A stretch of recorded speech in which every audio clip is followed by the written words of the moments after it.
So either today or yesterday was the NBA draft, depending on when I get this video out. As a Knicks fan, I didn't have high hopes prior to the start of the draft. I just wanted us to draft a decent point guard and a player who's a good outside scorer. And guess what? We did neither. Because with our 8th overall pick, we chose Obi Toppin, and with our 23rd overall pick, we chose Leonardo Bonamaro. So let's start off with Obi. I'm going to be real, I'm not the biggest fan of college basketball.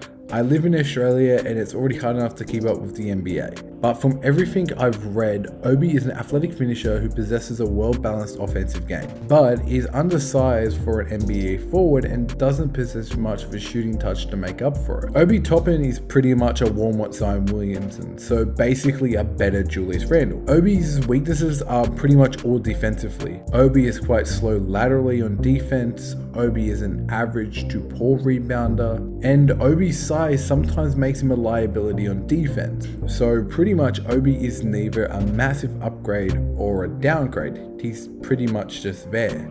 Obi, in my opinion, doesn't fit well with the team. We have too many players in the front court that don't possess any shooting. The lack of spacing is hindering two of our young prospects in RJ Barrett and Mitchell Robinson. Obi will also suffer because of this.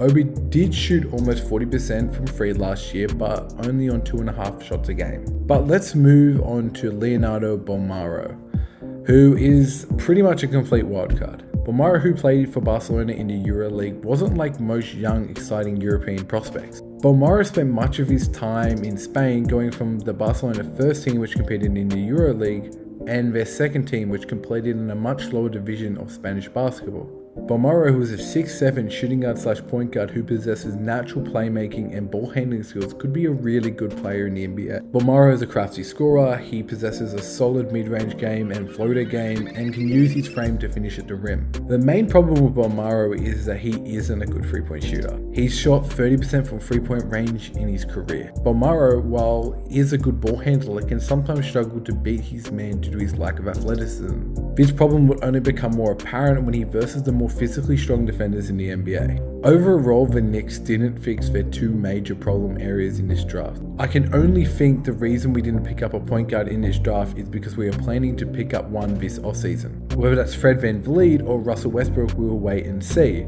If either, we could just pick up no one and have Frank Ntilikina out there again. But at this moment, the future isn't looking any brighter, but also isn't looking any worse. At least we didn't pick up Sheck West. But anyway guys, thank you for watching the video. Please consider subscribing. I upload basketball content pretty regularly on this channel, so if you don't want to miss out, then subscribe. And in the comments below, tell us how you thought your team did in the draft. Anyway guys, laters.